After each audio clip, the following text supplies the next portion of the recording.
This is Capital Games. I'm the Wiz. And I'm Zero. Zero. Zero. I don't have anything to talk about today. It's kind of a dead news day, and there really isn't anything to talk about. Do you have something to talk about? Yeah, I think really the fact of the matter is there's a bit of a lull before the storm since Capcom has a presentation tomorrow showing off some of their upcoming games this year, and they did confirm that they will be talking more about Resident Evil 4 because it's sort of a rush to the launch, basically, and they'll be talking more about the Mega Man Battle Network collection that's coming out later this year. So I think that's probably why it's been a little bit of a dead news week. So there's that. But in light of it being a dead news week, I have a question for you. You took my line. Okay, let's do this. Earlier this week, Bethesda and Arcane had announced that Redfall will have crossplay between the Xbox, PC Game Pass, / Windows Store, Steam, and Epic Game Store versions.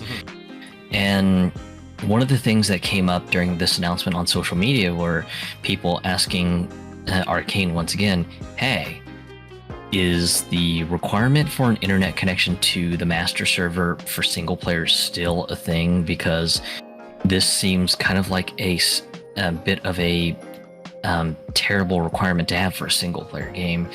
And Arcane's social media team once again confirmed, hey, yes, this game will require you to have an internet connection active in order to play it because it will talk to a central server. And of course, this soured anyone who's kind of on the fence and hoping that maybe Arcane might change their approach on this. And then, of course, additionally, we also have the open beta for Diablo 4 coming soon.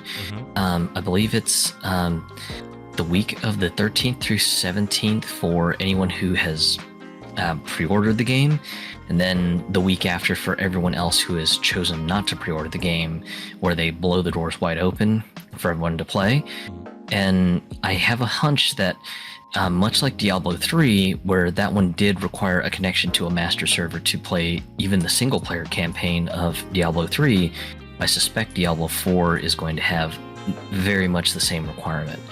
So with that prelude out of the way, my question is, do you think that we are just doomed to a always online live service hellscape with the future of gaming, especially with more and more games using a master server sort of system, even for single player? I know it's a bit of a somewhat dramatic question, but it's a loaded question. I know that too, but I do know that there's a lot of people starting to get more and more concerned that with games going this way, that there's really going to be no way to preserve these games for just future study and enjoyment. The future hellscape thing is where I'm like, that's kind of loaded, but I think I get what you're saying. Here's my thought on this. This is going to be something that will be a constant thing for the remainder of time that gaming is a thing, which I think is going to be a very long time. I think live service games are just going to be part of this industry. And the reason why is because it's a way for a company to not only keep a game monetizable, because with those live services, there is bound to be other things such as microcurrencies and things that you have to buy in their shop. It's also a way to protect themselves from bad actors who want to pirate the game, copy the game, do cheats on the game, and having it that way so people...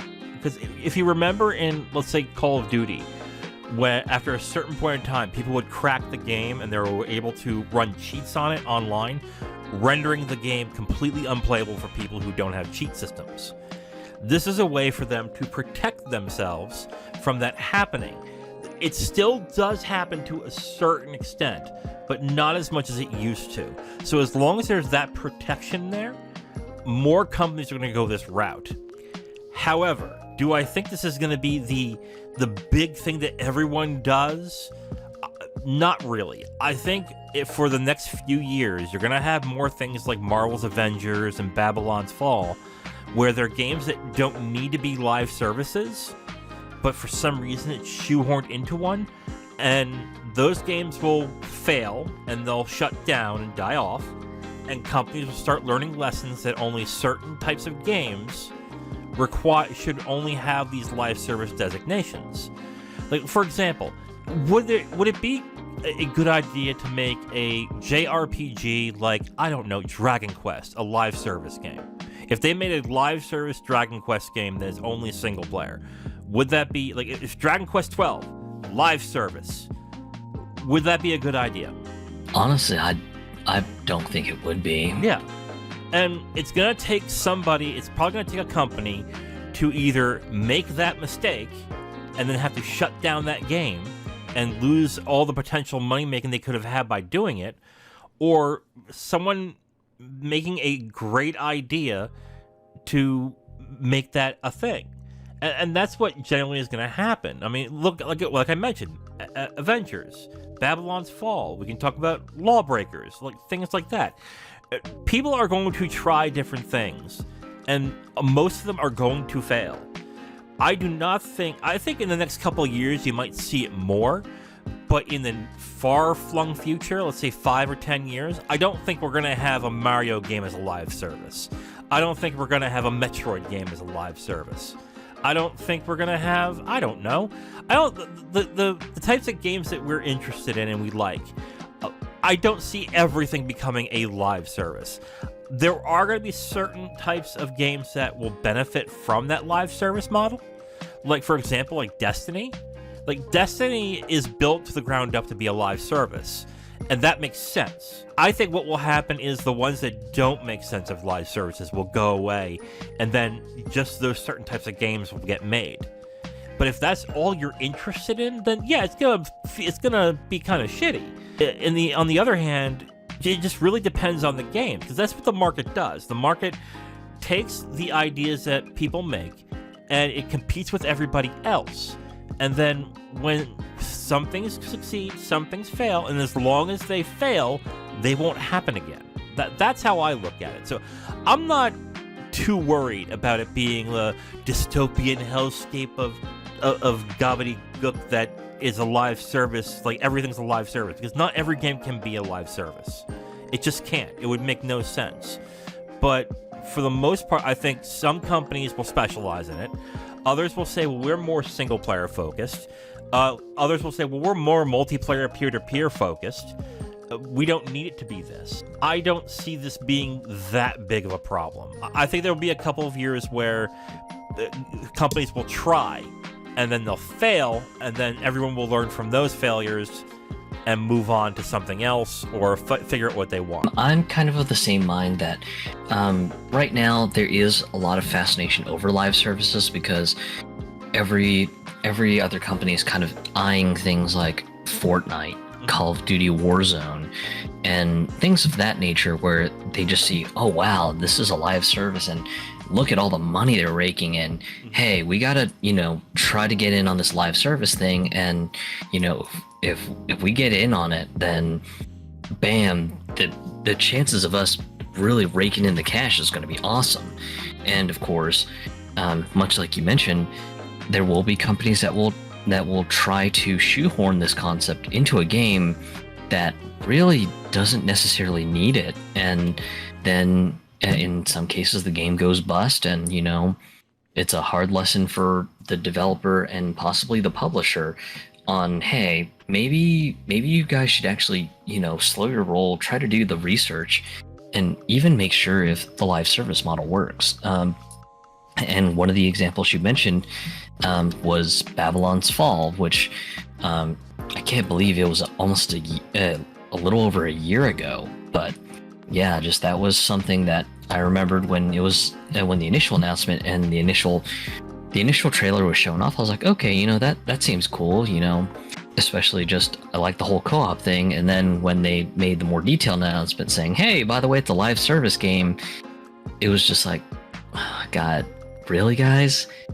Did we really have to go the live services route? This could have been, just something that was single player that had a multiplayer lobby element to it, but oh god, live service. Oh god, this I don't really have good vibes on this thing. Right. And then of course here we are a little over a year later. The game has gone bust and the servers have since closed, and I imagine this was probably a very hard lesson for Platinum Games because they were the developers on this, but at the same time, I know Platinum still has their Project GG, which is being spearheaded by Hideki Kamiya.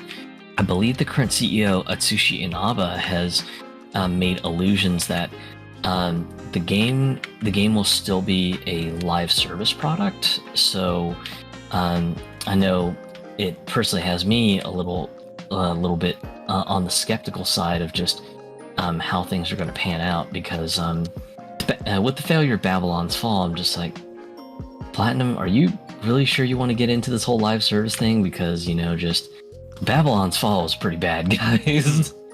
I mean, in regards to Platinum Games, they were very much an A team, B team type of publisher.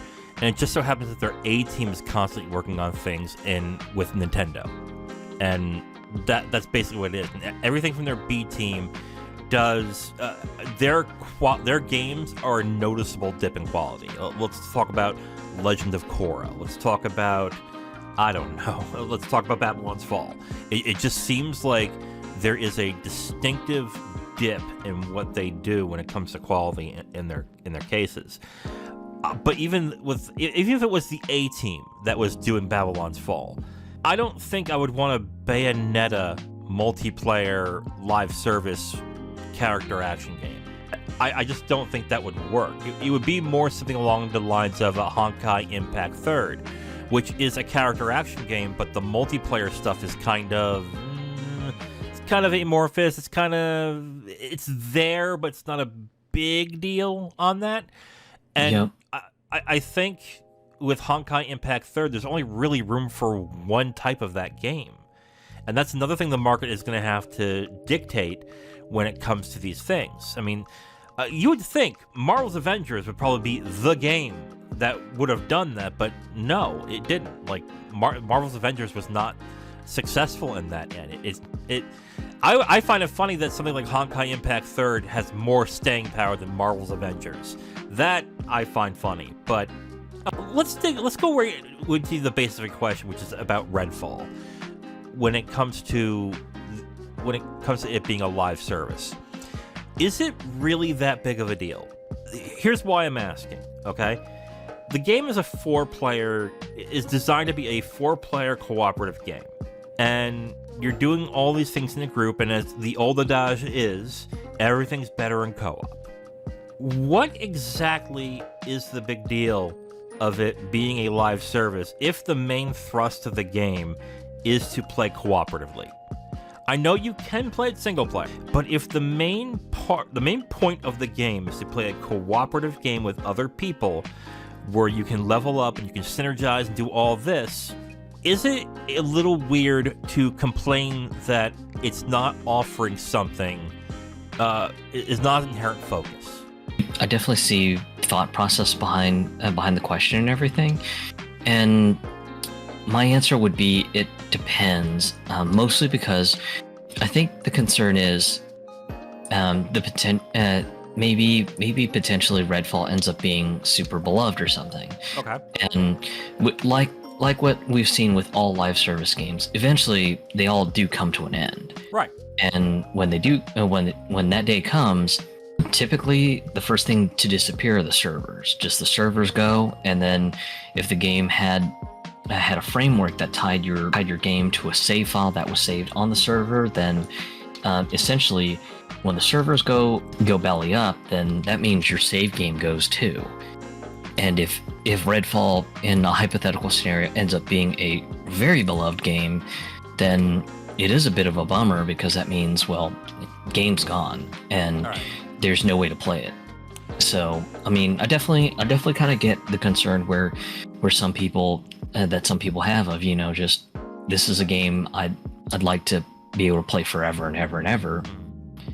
And who knows? I mean, we could have a situation kind of like what we're seeing with Knockout City, which is where Development Studios actually has announced that the PC version will actually have the ability to allow PC players to run their own servers after the game is completely shut down from Valen Games and EA, and potentially players will be able to host their own servers and just continue playing Knockout City in perpetuity.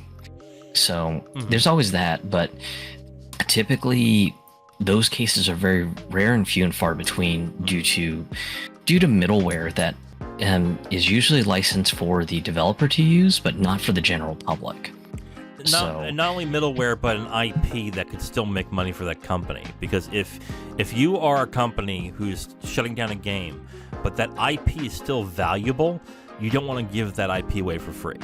So there's that part as well. But yeah, I think that's where some people have concerns with it. And again, I understand, because there are some games in my past that I wish were still around that I would love to be able to play again, but you know, just due to the fact that they're live service games and they don't exist anymore, there's honestly no way to play them.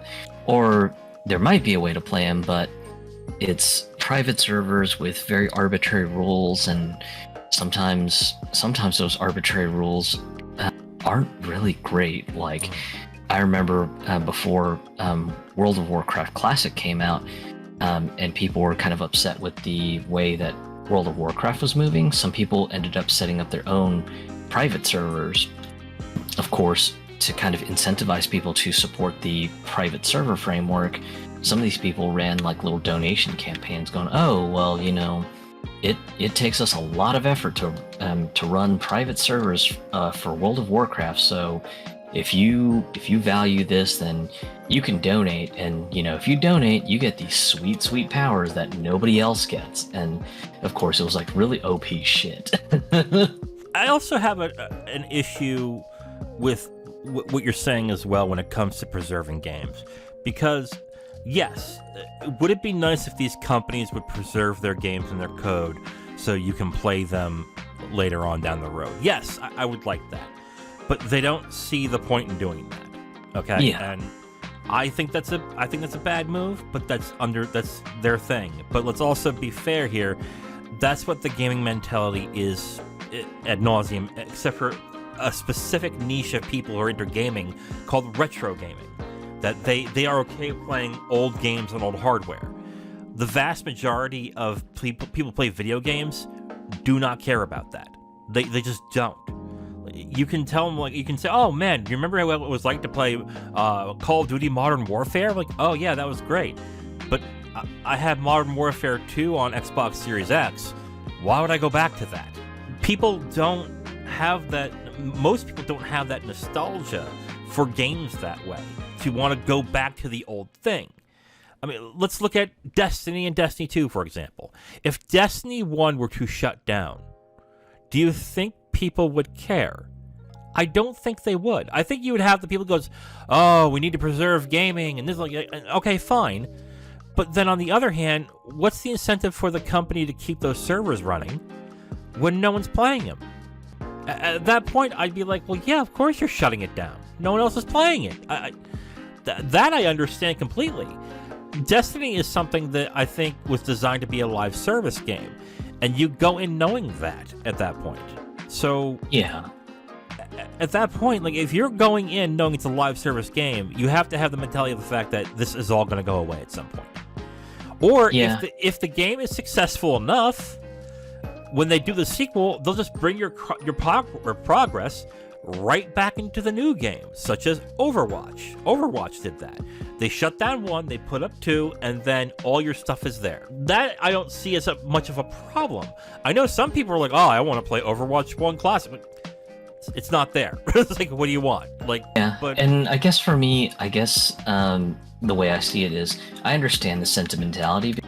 People shouldn't really have too much sentimental attachment with like digital live services and stuff, but I get it. I mean, the time investment, building your character, doing really cool shit. I mean, I get it. Right. It's a lot of time that you've invested in your character, the storylines that you played and everything. And yeah, I get it, but much like you, just I think a lot of people really should look at things in the perspective of hey, it is a live service. Things could disappear overnight, and Right. You shouldn't get too attached to things, because if things do vanish overnight, then I mean, it's gone.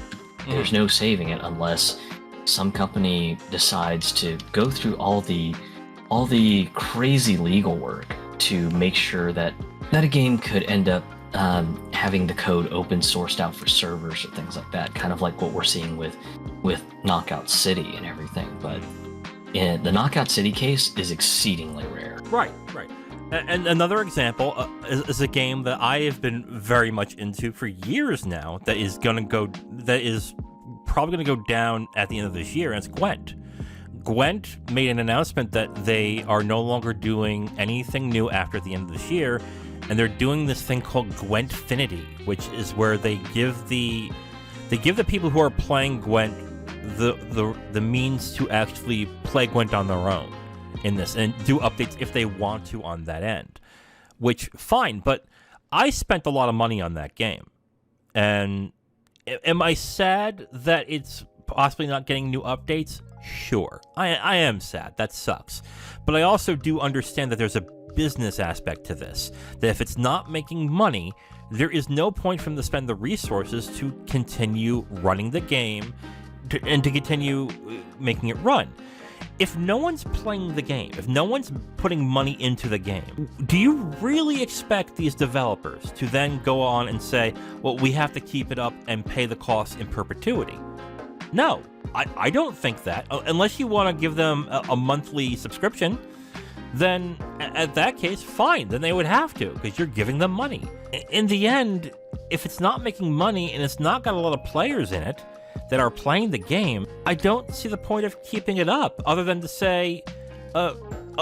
for me to say, yeah, maybe once every couple of years I have the nostalgia to come back to it and see if it's running. Go, oh yeah, it's still running. Okay, still the same game. Bye. And that's it. I think this is more along the lines of, and I think this is gamers in general now. I don't think this is much of an issue with movies and with TV shows and all that, but this is specifically gamers. Gaming is an expensive hobby, and as much as a lot of gamers keep saying to themselves, I don't care how much money a game is worth, I just want a good game. And whenever I hear that, I keep saying that is such bullshit. Because if a game was $100 and it had the length of Flower, you would be pissed. Even though Flower is a good game, you would not want to spend $100 on Flower. I think gamers just have to start realizing that with your money, you have to be much more diligent with what you're spending. And a lot of gamers are like, well, it's $70, what I'm going to do? Not pay for it! Don't pay for it! If the price is that prohibitive to you, and you're balking at the fact that it's X amount of money, or the live service thing is X amount of month, or you have to spend X amount of money to do all this stuff, don't spend the money. and that's what gets people attached to these games. They spend and spend and spend and spend. That's what gets them most attached to it. Because if it was just a great game and it got shut down, yeah, they would be sad. But then they got all those hours of enjoyment, and they'd be like, you know what, for $60 and you give me 200, 300, 4 hours worth of enjoyment, it's sad, but oh well. You wouldn't have these people being so pissed if they spent so much money, and gamers just need to start turning around and going, no, make it worth my while to spend that cash. And if they don't spend it. I think this is more of a gamer thing in the end than it is of a developer. Well, the developers, when it comes to making live services, there's just certain games that shouldn't be live services. But I think this is more gamers eating the propaganda and eating the stuff that companies and journalists have given them by saying you have to support the developers. If you love these games, you have to spend $70, $80, $90, $100 to support the developers. That is utter bullshit. If it ain't worth the money, don't spend it. That I think is the real issue here, is that people will spend $100, $200 on a special edition with all these goodies, and then the game fails and it shuts down and goes, well, what happened to my $200? You shouldn't have spent the money. It's like, that's the issue. Like, I mean, it's a fair concern too, or rather not concern, but a fair thought, because I think you are right that some people get kind of emotionally wrapped up in how much money they dropped into a game, that it becomes almost like a sunk cost fallacy sort of issue. Right. Where they're just like, well, shit, I spent $100 on this game. I love this game, and I'm upset that they're shutting it down. What can I do to try to find a way to be able to play this game? Because I don't want this game to go away. Mm-hmm. But I mean, as we know, just everything has a time limit to it, because a developer is not going to just perpetually just keep a game going out of the kindness of their heart. I mean, ultimately, there is a profit motive. And just that's just the nature. It's just the nature of the game. And unfortunately, just some people just don't know how to divorce that mindset of, as long as you spend money and support the developer, then you can help the game continue. Help your favorite game continue on. Mm-hmm. And unfortunately, just people kind of mistake that for, maybe if I spend a little harder, maybe I can get this game to, eke out a couple more years. And unfortunately, that's just not how the financial nitty-gritty behind the scenes works. Mm-hmm. I mean, you could be one of the biggest whales and end up throwing truckloads of money at a live service game, or maybe a game that could have been easily a single player experience, but they decide to shoehorn the whole live services aspect with a master server and stuff like that, kind of like what we saw with Babylon's Fall. Even if you're one of the biggest whales dumping a truckload of money, if they don't see that the game is turning a profit overall, then the company's just going to shut down the game. And I imagine that's probably what happened with Babylon's Fall. They probably had maybe a couple whales who really loved the game and just like, I love this. I want everything to do in this game. And then the announcement that, hey, we're closing the game because of, this flowery PR reason, but I'd put dollars to donuts that there was probably some sort of like financial report on the performance of the game, and there were some accountants going, okay, so how are we doing on Babylon's Fall? And someone did the math and just had said, we probably shouldn't run this anymore because it's literally a financial loser, and just if we keep running this, it's not going to do us any favors. Mm-hmm. And what's funny with Babylon's Fall is wasn't there a point of a few months into its release that one person was playing it on Steam at one point? Yeah, I think the metrics were absolutely awful. It was just I think it was just like, hey, there's only one player daily playing this, and it was just like, oh God, really? If these live services weren't successful, companies wouldn't be doing them. But on top of that, if you're blindly spending the money, if you're getting the special editions without even wondering, is the game any good? Okay? That is on you. That is solely on you. Every year, I get the digital deluxe version of MLB The Show. Okay? Because it's a live service game. I think it's about $80 to get it. You get a whole bunch of cards, some more stubs, which is the currency in the game. You get all these special things in it. Why do I do that? Well, here's why I do that. I play it every day. I grind all the time on it. I play it all the time. And I want that extra leg up, and I get it 4 days early, okay, to go do that and do all that stuff. That's fun for me, and I like it. Would I prefer them to then go ahead and give me my inventory in perpetuity? Yes, I would like that. Are they going to do it?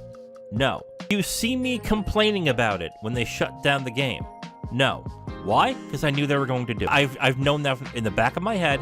I know at some point, no matter how much money I spend on this game, I'm not going to have access to these cards. I'm just not. But then the other fact is that after a year, I'm not playing it anymore. And that's the other thing that infuriates me with these people who just complain all the time. Oh, game preservation. You're not playing the game. If you're not playing the game, why are you so pissed? Recognize the fact that you spent whatever money you did on that game, you got your money's worth, you stopped playing. You can't then be pissed after 5 years of not playing the game to then say, oh, they shouldn't shut that down. That's wrong. Like, you stopped playing. Why are you so pissed if you stop playing? Like, if you stop playing and the developer says, well, no one's playing, so it's not a good business for us to do it, we have to shut it down, it makes all the sense to me that they shut it down. I mean, at that point, Yeah. you know what you're getting into with this, okay? That's my thing with this. Yeah, I play live service games too, and I know in the back of my head, as soon as it's shut down, I lose everything. I was like, okay, well, then I gotta make a decision. Is my purchase gonna make it more fun to me to play this game while it's still running? If it's yes and it's worth it, I'll spend the money. If it's not and it's not worth it, I won't. People just have to make better purchasing decisions on this. I think the question is more aimed for just games that have a single player element, and I think the concern is just the future of just games that single player games going to be one that requires an internet connection and everything. No, I think that's where a lot of people have concern. And again, I don't think it's as big a deal as people are making it seem, mostly due to the fact that just there will be some games that go bust, and when they do, it's going to be one of those hard lessons that they have to learn of, hey, maybe people don't really care for this game, and trying to shoehorn a live service in a game that doesn't need it is probably not a great idea to do. And then there's the other component of it of maybe it's probably a better idea to run this thing as like as a single player game without some sort of hokey live server required sort of thing, because like a great example of a game that I quite enjoyed, Dragon Quest XI. Enjoyed the hell out of it. Yeah, it was a formulaic JRPG, but thankfully there wasn't any sort of like weird live service requirement saying, hey, you have to be connected to the server in order to play the game. Yeah, you can play the game single player, but we also have this co-op mode in Dragon Quest XI, and I think that's where the concern is, and especially with Redfall, because it's one of those, like you said, it's better with other players, but as with all things, they did mention, but if you choose to go at it single player, you totally can. And again, I think that's nice of them to do that. It's not something like Back 4 Blood. Yeah, it is totally a single or it's a multiplayer centric game. Sure, you can play it single player, but it's not going to be as good as playing it with other people. Right. Again, as said, I think that's where the concern that people have right now is with Redfall. Okay, well, you guys said that you can play it single player. Why do we have to connect to a server to play it single player? I'm gonna guess why. Okay, my guess is in order for you to get, let's say, I don't know all the systems in Redfall, but I'm gonna bet that there is a mechanic where when you finish missions, you get some sort of currency or scrap or whatever, and this game allows you to, whenever you do any mission, to get that scrap or currency or whatever in this. If you were to have a single player mode where you would section that off where it's just single player, there is a way for people to go ahead and hack that to then run a program where you can get all the currency from that program in the single player and bring it onto the multiplayer to get all that stuff. I think that's why they're doing that. In that case, and if that's the case of what they're doing, then it makes sense in that end.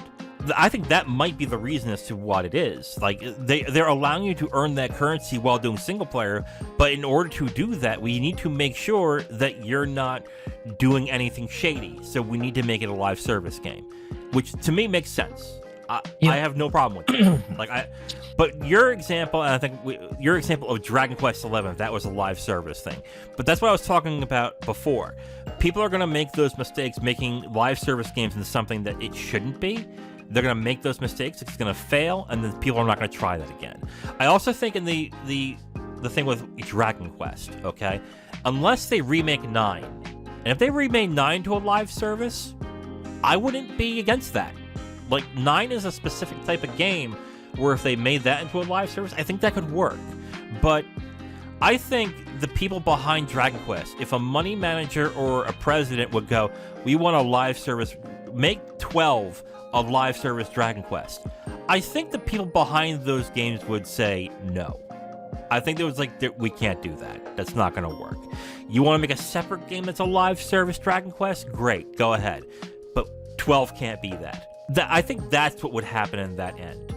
So, like I said, if the president of Nintendo were to go up to Shigeru Miyamoto, whoever's doing Mario nowadays, and go, we want a live service Mario game, I could see Shigeru Miyamoto flipping 2 birds and go, yeah, go fuck yourself, outing and just getting out of there and going, I ain't doing that. That's stupid. Like, there's just certain games that are not going to fit that mode. And most smart developers are going to realize that and not attempt that. There will be ones who make the mistake. Like, let's say if Konami does a Castlevania that's a live service, that would be incredibly dumb. But I can see Konami doing that. But like I said, all will happen is it will release, it will fail, and then other developers will look at it and go, well, can't do that.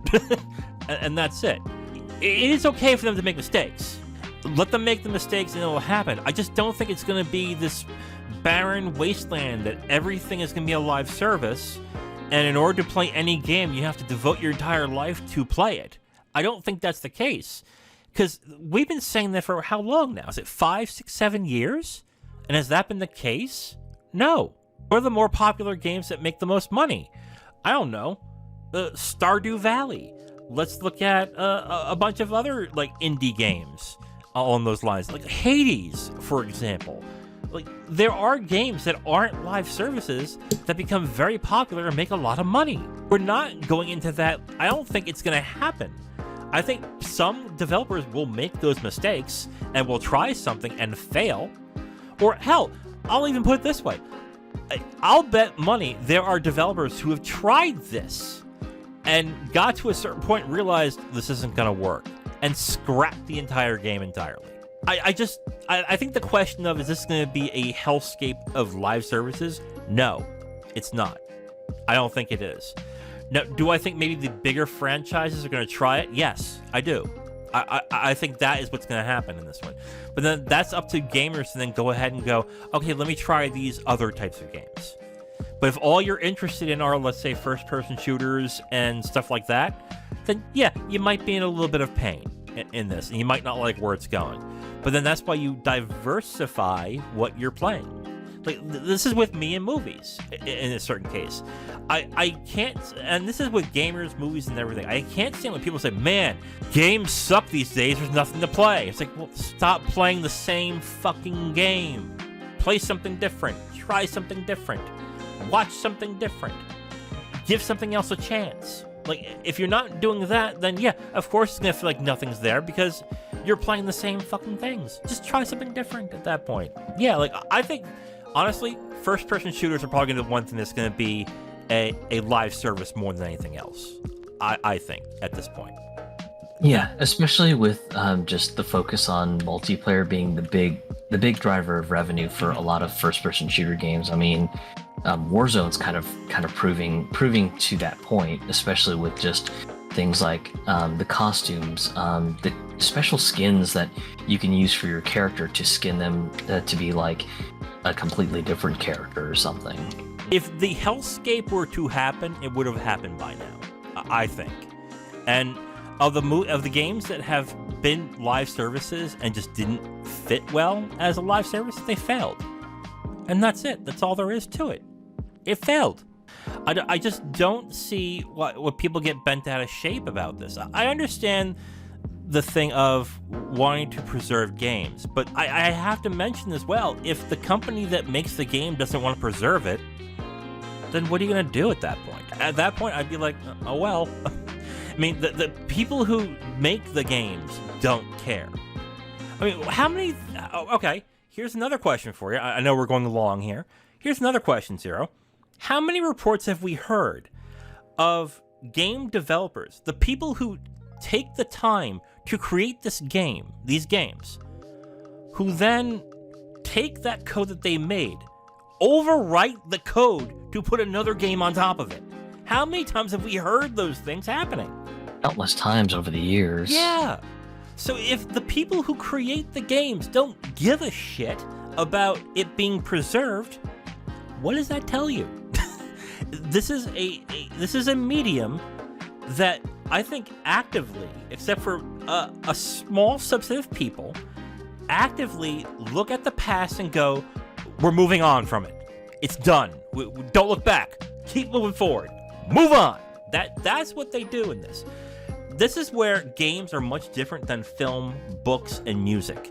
Because film, music, and books constantly pay reverence to the past by referencing the past, by doing things that pay homage to the past and respect the past and preserve the past of all the movies and music, the books, and all that. Like, how many times has, I don't know, Fahrenheit 451 been sold? How about books from the 18th, like the Sherlock Holmes books? How long have they been sold? For how long?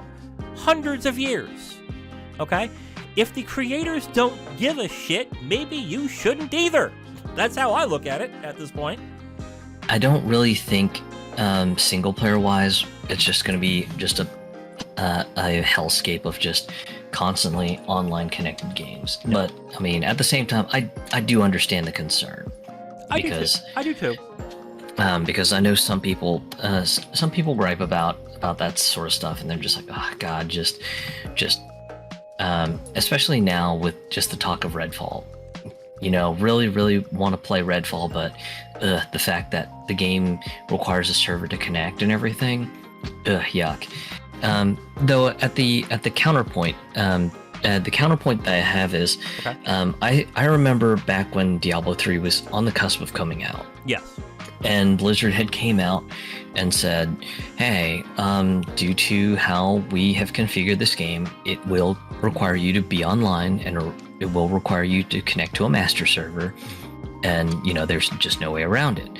And I remember just there was a huge kerfuffle about it, and some people went as far as like threatening boycotts and stuff on it.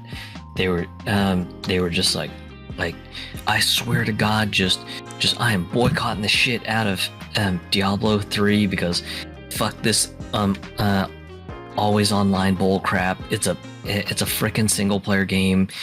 Who the fuck cares? And this was back when the game still had the real money auction house too. Yeah. So it was kind of one of those things of, yeah, I don't really think they're gonna want to allow any sort of way for people to muck around with the game files. So you end up with cheated and hacked items, completely ruining the economy of the real money transaction store, right? For the auction house. As it is with gamers, when they saw the allure of just how fun the game was, they just couldn't resist. They were just like, oh god, I can't say no. I gotta get this game. I gotta. And then of course, the Blizzard bean counters were like, hey, look, the game sold. Yay! Yeah. We're gonna boycott, and then when it comes out, best-selling Diablo of all time. Oh wow, good job, guys. And I think that's also the thing with gamers as well. They are probably the worst when it comes to impulse control. Like if they really feel the way they do about something, they would just not play the game. But it very rarely happens that way. Like it just is. Anything more to add on, or maybe you should be asking me this since you posed the question. But anything more do you want to add to this argument that we're having? Personally, I think we've pretty much covered all the ground with regards to the discussion. I guess it's more just kind of putting it back to you. Do you have any final closing thoughts on this? Like I said, I get why people are miffed that they can't just pop in a disc and play the game. I do get that to a certain extent. But let's also be fair here, okay? Can you go back and play Call of Duty 2 on Xbox 360 in multiplayer? No, you can't. You can only play the single player. So we've been dealing with having sections of games completely quarantined off when the servers go down for, I think, about 15, 20 years now? I mean, it's been that long, right? Like, can you I think play, so, yeah. Can you play Mech Assault 2 multiplayer on Xbox? No, you can't. Do I hear complaints about that? No, I don't. That's all.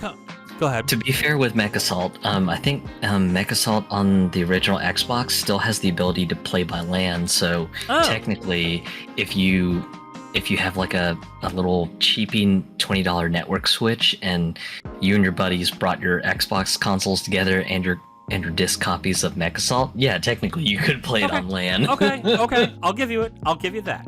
My thing with this is, okay, you know what it is going in. It is a live service game. It's always online. You know what the game is at this point and what the focus of the game is. What I don't, and these are probably the same people who complain about people that want Elden Ring to be easier and then say to them, no, that's the essence of the game. You're going to ruin the game if you do that. And I actually agree with that. You don't want to make that game easier. But on the same time, these same people will then turn around and go, why won't you make it this way for me? Like, no, it's not for you then. It's just not for you then. Yep. And ultimately, that's what gamers should realize, that not every game is made for you. Yes. And that's perfectly fine. I mean, kind of to bring relevance to the movie podcast, I mean, sometimes, like, when we try to pick a movie for the movie podcast, sometimes we get into a discussion and say, hey, how about we watch this? And then when it comes down to a genre, it's like, oh, that's a body horror film? Yeah. Oh, no. We cannot do that. Yes, absolutely. But yeah, and I think that's something that it's something that I hate in modern day gaming culture as well too, because of course, there'll be a game that comes out, and then of course, all the online rags and all the YouTube reviewing pundits will say, yeah, if you're a gamer, you must play this game. And then of course, I mean, great example, like you mentioned last year, Elden Ring. Mm-hmm. Just, you had people both on like review sites, you had YouTube reviewers who were putting out videos going, oh my god, Elden Ring is the best game ever. Right. And then of course you've got people who probably have never played a very, very structured adventure game, just trying to get into these, and then of course they're kind of dying left and right because it's not like God of War Ragnarok where you can just kind of spam a button and get through fights and everything. And some of these people who aren't used to having to completely rethink their approach on a game, they end up playing this and they go, God, this game stinks. I hate this. I don't feel powerful. This sucks. And then, of course, at the same time, they hear like some of their friends who are just raving about this game going, oh my God, this is the best game ever. Whoever thinks that this game sucks, they're complete idiots. Mm-hmm. So it ends up kind of being like a prisoner's dilemma where they're just like, do I stick with this and, just stick with it? Or do I potentially get ridiculed because I just end up going, I think this game is too tough. I hate it. It sucks. And then get ridiculed by all my friends because they're just like, what are you, a freaking dumbass? This game is good. Just get good at the game, loser. Oh yeah. That happened to me with Breath of the Wild. When I got my Switch and I got Breath of the Wild, I think I got Breath of the Wild, Fire Emblem Warriors, and I got Mario and Rabbids when the Switch came out. If you remember, everyone was raving about Breath of the Wild. Oh my God, it's this amazing game, this and that, da-da-da-da. I bought it knowing everybody I knew loved the game, but I also did not really like 3D Zeldas. I think the 2D Zeldas are the best. I've not really been a fan of the 3D ones, so I gave it a shot. After that, I played it. I was like, I don't like this. Like, I don't like the mechanics where the swords break. I don't like the stamina mechanic. And I don't like how unstructured it is, because now I'm completely lost. I don't know what to do. Unless I look at a fact, I don't know where I'm going. I'm not enjoying this. This is not fun for me. And what did I get? Oh my God, you're just bad at games. Oh God, you don't know what you're talking about. How could everyone be wrong and you be right, Wiz? I think you just don't know what good games are. Yeah, I got that all the time. Like, it was freaking annoying. And I think that's not only a problem with gamers and stuff, but it's also critics. Because critics, I think, have had it pretty easy. Because the only thing that gamers really care about when it comes to critics is, should I buy the game? That's all they want to hear. Should I buy the game? But if you get a more nuanced critic who'd go, hey, if you're into X, Y, or Z, this is really for your thing. This is really what you should be doing. I think that's how more reviews should be. If you're into X, definitely. If not, maybe not. And that. But gamers are conditioned to being, oh, what's the score? Is it a 9 or a 10? Oh, it's a 9? Must buy. Oh, it's an 8? I'm not buying. Not even putting into account that, wait a minute. Are you an RPG? Are you a first-person shooter fan? Are you this type of fan? Do you like these type of mechanics? No, it was like, I just tell me the score, damn it! Tell me the score! That's how people are conditioned nowadays. I think, and that's why I hate scores in any kind of criticism, because scores mean zero when it comes to an actual criticism of a game, movie, media, product, whatever. Scores don't matter. It's the context of what the critic thinks or the person says it is. I mean, to people who love 3D Zeldas, I bet Breath of the Wild is an amazing experience. For someone like me, not really. It's not. Yeah, we're going to go a little too long on this one. So, okay, we're going to end it here. Thank you for listening to this segment of Capital Games. On Friday, we are going to have our weekly dividend, and we're going to have a special announcement when that happens. So look forward to that. Until next time, this is Capital Games. I'm The Wiz. And I'm Zero. And we'll talk to you next time. Bye. Thank you for checking out Capital Games, where we cover the business side of the video game industry.